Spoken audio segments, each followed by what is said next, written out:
masa nak berjaya, janganlah malas. Hai semua, nama saya Kim. Adakah anda pernah fikir nak menjadi seorang bos? Adakah anda pernah fikir anda sebagai seorang pekerja boleh jadi lebih kaya daripada bos awak?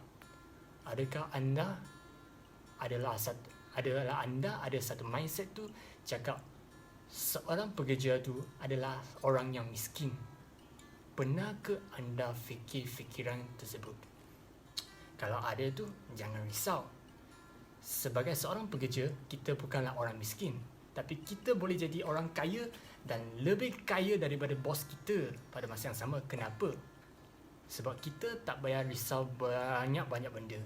Yang masa kita boleh fikir barang tu, kita boleh relax tu adalah lebih banyak daripada bos kita. Contohlah, sekarang disebabkan oleh coronavirus, ekonomi negara kita merosot. Semua bisnes pun jatuh. Tak kisahlah bisnes apa-apa sahaja. Awak sebagai seorang pekerja, adakah anda risau? Apa yang anda risau tu, gaji tu saya boleh dapat tak? Bos tu ada dia bagi saya gaji tak? Awak takkan fikir bos tu boleh tahan ke tidak? Awak tak tahu adakah bos tu ada duit bayar gaji ke tidak? Awak tak tahu esok tu bos ada duit lagi kat company ke tak? Kemungkinan besok company awak mungkin bankrupt. Awak risau je yang gaji awak tu boleh dapat ke tidak. Dapat je pay leave dalam 14 hari ini. Tapi bos tu, apa dia kena risau? Dia kena fikir, oh tak ada sales, tak ada orang kerja, tapi saya tetap kena bayar lagi. Okey, sudahlah, dah ada untung, kena bayar lagi. Sekarang 14 hari lockdown je. Lepas 14 hari ni, tak pasti lagi tau. Nanti kalau lockdown lagi 1 bulan, 2 bulan, boleh ke bos awak boleh tahan? Kalau awak sebagai seorang bos, mesti stres sampai gila lah sekarang. So sebagai pekerja, kita tak payah stres sangat. Kita kena fikir je, oh gaji kita dapat ke tak? Kalau tak dapat, nanti saya carilah kerja lain. Tapi cari kerja lain bukanlah senang pun kan? So pada masa ini, kita kena tolong bos kita carilah cara yang boleh buatkan win-win situation. Boleh ke kita boleh dapat duit pada masa kini? Boleh. Kena guna banyak cara lah. Online business tu ada banyak pun kan. Mesti ada cara. Well, there is a will and there is a way. Mesti ada cara. Kalau kita dapat fikir cara tu, mestilah tak ada masalah. Tapi kita lah kena fikir sama-sama dengan bos kita. Janganlah selalu fikir je nak gaji ke apa ke kan. So, yang benda yang bos nak risau tu, yang stres bos kena tahan tu, dia ada 100,000 pekerja yang dia nak bayar gaji dengan tidak dapat sales, tidak dapat duit, tidak dapat income pada masa itu. Nah, macam mana dia nak tahan?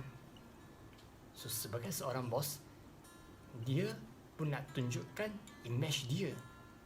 Awak lah, cubalah awak fikir, kalau adalah seorang partner bisnes dengan awak, nak buat bisnes dengan awak, tapi dia bawa kancil je, lepas tu rumah pun sewa, adakah awak percaya kat dia? Adakah anda percaya dia boleh buat bisnes berjaya dengan awak? Takkan kan? So, kenapa? Itulah sebab kenapa setiap bos dia nak beli kereta ataupun rumah yang mewah, Mercedes, BM. Okay? Itulah sebab dia nak tunjuk image kat orang lain. Saya adalah orang yang berjaya. Saya boleh buat bisnes dengan kamu, lepas tu berjaya macam saya, boleh dapat duit yang lebih.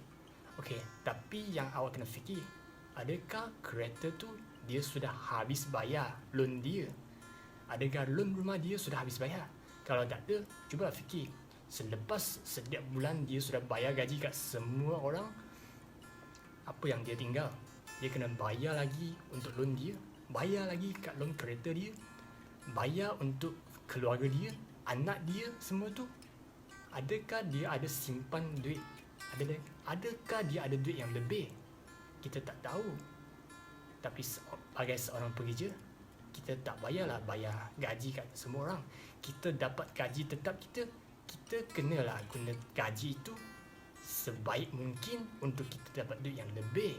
Sebab masa kita kerja pun 8 jam sehari ataupun 9 jam sehari je. So lepas masa kerja tu 9 jam atau 8 jam, kita balik rumah, kita bolehlah relax, kita boleh dah tidur. Tapi kalau nak berjaya, nak jadi lebih kaya daripada bos kita tak boleh jadi orang yang malas. Kita kenalah, saya tahu kita sudah penat lah kerja 8-9 jam sehari. Nak balik rumah tidur ke ataupun main game kat sofa, kat katil je, nak relax je. Tapi kalau kita relax sekarang, nanti masa depan kita memang susah lah. So apa kita kena buat? Kita kena gunalah masa ini. Sebab bos kita pun, dia orang balik pun, dia orang pun fikir nak macam mana nak dapat duit yang lebih. Sebab dia ada banyak pekerja yang dia nak bayar gaji. So kita pun samalah, tidur lewat macam bos kita. Tapi yang stres kita kena tahan tu tak banyak semacam bos kita. So yang masa tu kita boleh buat banyak benda, such as kita bolehlah baca buku, dapat ilmu yang lebih. Lepas tu dapatlah fikiran yang lebih. Kita lah boleh think out of the box. Nanti masa depan bolehlah tolong bos kita fikirlah masalah, cara nak menyelesaikan masalah. Nanti awak bolehlah meningkatkan tahap ke, bolehlah menaikkan gaji awak ke, sebab awak performance baik. Yang kedua tu, awak bolehlah buat bisnes sendiri. Bisnes apa? Online business. Online business tu tak payahlah banyak masa kan. Awak lah boleh membuat order, post je lah gambar yang benda awak nak jual tu. Lepas tu masa nak hantar parcel tu macam mana? Awak cakap tak ada masa. Masa lunch time pun masa kan. Awak bolehlah makan roti, makan benda yang senang makan lah. Lepas tu masa lunch tu, masa break time tu, awak pergilah post laju ke apa ke, hantar je lah parcel tu. Kalau tak boleh pun, awak bolehlah cari orang untuk awak bayarlah dia sikit gaji. Carilah adik awak ke, ayah awak ke, carilah satu orang untuk hantar parcel tu. Bayarlah sikit gaji kat dia orang, bayarlah sikit upah. Kalau duit yang kecil tu awak pun tak nak bayar, macam mana awak nak dapat duit yang lebih, kan? Yang kedua tu, buat je investment. Belajar dulu baru kita buat investment. Invest tu kat company stock, saham company. Janganlah invest tak money game tu semua. Dia semua tu boleh dapat keuntungan yang cepat tu amat bahaya. Kita kena faham high risk high return. So kalau yang duit tu boleh dapat banyak pada masa yang pendek tu, memang risk yang tinggi. So kemungkinan besar awak akan rugi semua yang awak ada. So kita lah kena buat low risk low return. Sekurang-kurangnya kita ada return. So kita lah invest kat company stock. Company stock tu biasa yang kita boleh nampak tu company stock biasa lah. Janganlah cakap yang lain lah. Yang company stock tu yang paling banyak dia akan turun tu takkan lebih daripada 50%. Yang saya experience, saya tengok company stock tu takkan lebih daripada 50%. So kalau awak, janganlah guna leverage, janganlah times 2 times 3, guna je times 1 yang biasa punya. Sebab satu company, kalau awak buat company, awak ada satu company, awak buat business, takkanlah selalu business tu memang macam ni, tak ada untung, tak ada apa, boleh cover cukup. Tak ada. Satu company dia mesti nak naik. So satu company dia buka bisnes mestilah ada tinggi masa, lepas tu ekonomi tak baik tu turun sikit kan. So masa kita nak beli tu bila? Kita beli kat harga yang murah, lepas tu jual kat harga yang tinggi. So masa tu lah kita dapat untung. So biasanya kat stok tu dia ada dividen lagi. Kalau awak nak beli stok tu, awak dah nak jual tu, setiap 3 sampai 4 bulan ataupun setiap 6 bulan kita pun dapat dividen.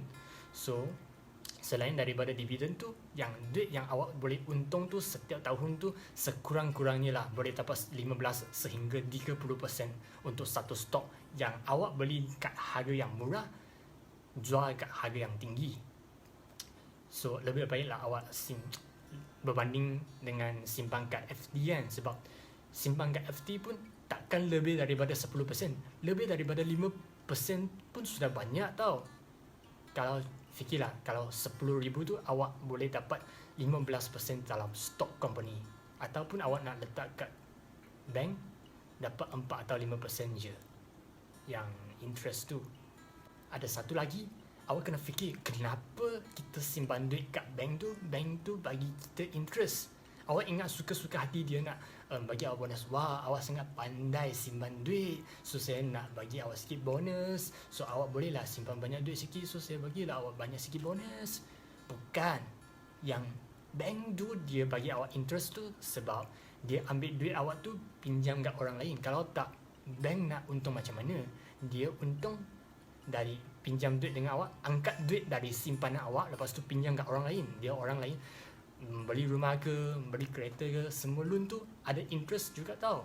So yang dari interest tu dia orang dapat untung, lepas tu bagilah sikit kat awak. So itulah awak ada interest. Kalau tak, macam mana bank nak bagi interest kat kamu?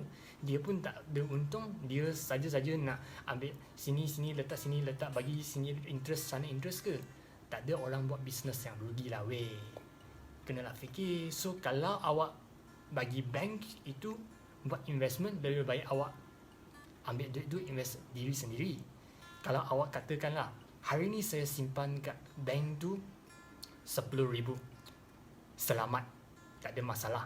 Tapi selepas 10 tahun, 10,000 ni memang ada 10,000, tapi awak kena fikir apa tu inflation. Inflation tu, saya bagi satu contoh, 10 tahun lepas, yang RM10 tu boleh beli barang RM100 hari ni. So 10 tahun lepas, yang saya ada RM10,000, hari ni saya boleh beli apa? Masa tu saya boleh beli apa? Yang amount tu memang ada, tapi value tu, harga tu memang tukar. So contoh sebelum ni RM10, boleh beli berapa mi, sekurang-kurangnya lah 10-20 bungkus nasi lemak pun boleh. Tapi sekarang RM10 boleh belilah 5 ataupun 8 nasi lemak je kan, 8 bungkus nasi lemak je. Itulah beza. Nanti 20 tahun lepas, apa jadi kepada duit yang awak simpan kat bank tu? So adalah banyak cara sebagai kita, sebagai seorang pekerja, kita bolehlah dapat duit. Tapi yang benda yang penting tu, kita kenalah faham. Jangan jadilah orang malas. Orang malas tu, tunggu duit datang tu, mestilah takkan berjaya. Kalau awak nak cari duit yang lebih, mestilah nak jadi orang berjaya, mestilah kena rajin sikit. Bos kita pun tak adalah 1 hari 2 hari boleh jadi bos kan, boleh buka company yang besar. Dia pun kena kerja sangat rajin, lebih rajin daripada kita, baru dia dapatlah duit. Zaman sekarang ni, kita tak bolehlah dapat duit, dapat income pakai barang kita. Sekarang kita kena guna otak. Think on top of your head, not below of your head. Get your income above your head, not below your head. Yang orang dulu, dia lah boleh guna tenaga dia, bawa bas ke, bawa lori ke, masak ke, dapat duit. Memang dia orang boleh dapat banyak, tapi zaman sekarang memang susah, tak boleh. Walaupun awak sangat pandai masak pun, awak kena buat marketing, kena bagi tahu orang, wah kedai awak sangat bagus lah, sangat delicious ke, benda awak sangat baik ke.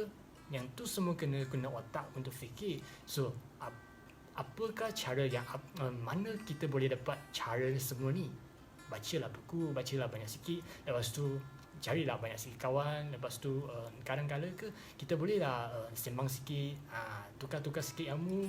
Janganlah selalu cakap bola, cakap motor ke, boleh, tapi kita lah kena mix sikit lah. Semua pun cakap sikit, nanti sama-sama menjadi orang yang berjaya, sama-sama menjadi orang yang berilmu. Lepas tu kita bolehlah jadi lebih kaya daripada bos kita, sebab kita tak adalah stress macam dia orang, kena fikir banyak pun benda kan. Okey lah, itu sajalah yang saya nak share dengan korang hari ni. So kalau awak like video ni, awak suka video ni, sila like and share video ni. Kalau tak suka pun nantilah saya bagi tahu nak macam mana. So itu saja saya nak share. See you guys next time. Fighting.